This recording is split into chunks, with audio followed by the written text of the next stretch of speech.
So gabbarri aadaa ammoo jijjiiruu hin dandeenyu. Akka namoonni ka hubatan ka barbaadu aadaa Arsii keessatti gabbara yoo gabbarteeyyuu gabbarri sumaaf deebi'a. Abbaan intala gaafa ofii jaalataa intala ofii hin jaalataa biyyatti dhadhaa godhanii dhadhaa ottee haganaan dhadhaa muudanii dhadhaa ottee gugurdaan geegawoo soddaan obboleessi abbaa geegawoo bitaa kun geegawoo kennaa akkasitti ofirraa heerumsiisan.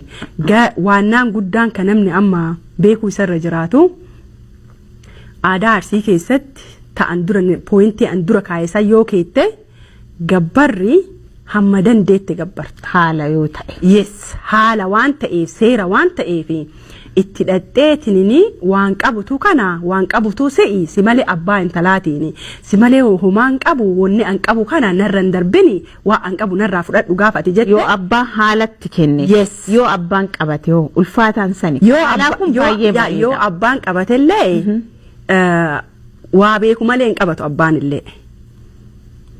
Waa hidatu malee onnee waa hidatu malee hin qabatu. Of hidatamoo isa hidatu? Nama isa hidatu malee.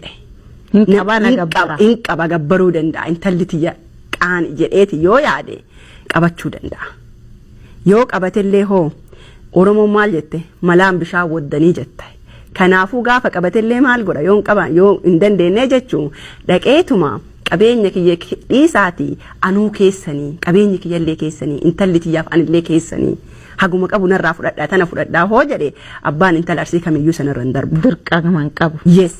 Sanirra hin darbu. Inti bareeddu. Yaa sanirra hin darbu. Waan qabduuf waan hin qabneen illee sisimatee si fudhata abbaan ni. Akkas dubartii aadaa biraatiin garaagarummaan dubartiin maybe akkaataan kaalcharii akkaataan haasofnu akkaataa itti guddannu addanu godhuu danda'a. Dhugaa. Like addanu godhu hoosiin jedhu dubartii Arsii yoo heerumtee yeroo baay'ee haalli mijachuu baatus obsitee bulti. Dhugaa. Jaarsa ofiitii akka argite naasoftu.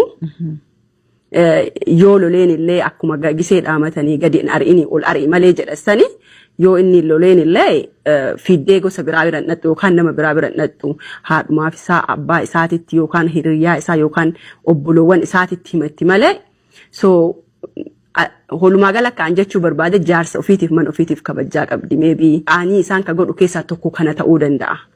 Amma fakkeenya abbaa kiyyaaf haatiyyaa ijoollee 11 qabanii namni hedduu ani gara dhumaati nama 8 ta'anii so yoo isaaf waa yoo nu barbaannee waa gaafannee nu dhiistee isaa waa gooti haati normaalii kan beeku ijoollee dursitiin beeka ijoolleef yaaddiin beeka haa ta'u garuu isaa waan barbaachisu gootee kaatee gara keenya dhufti akkamii akkana goota jennu maal isin dura arge isa dura arge malee so kabaja guddaa waliin qaban jaalalaaf kabajaa jechuu so isa akkasin laalaa yoo guddatte boru atillee mana kan kee gisee godhattu isuma qabattee guddattaa jechuu sun dubartii Arsii adda godhuu danda'a.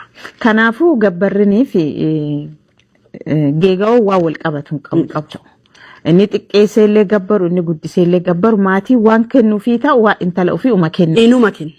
Wanti saniif wal qabateetiin inni guddisee hin guddifnaa fi inni xiqqeessee hin xiqqeessinaa jedhu qabu. Intala ofiitiif hunda yaade intalli tiyya anarraa kana qabdii ga'ee intala tiyyaa kana lifaatiin irraa qabdii na wajji dadhabdee jirti gaafa jedhee abbaan wanni isiif yaada isa inuma godhaaf ilmi sun gabbarus gabbaruu baatus jechuudha. Baay'ee bareeda dhugaa aadaa.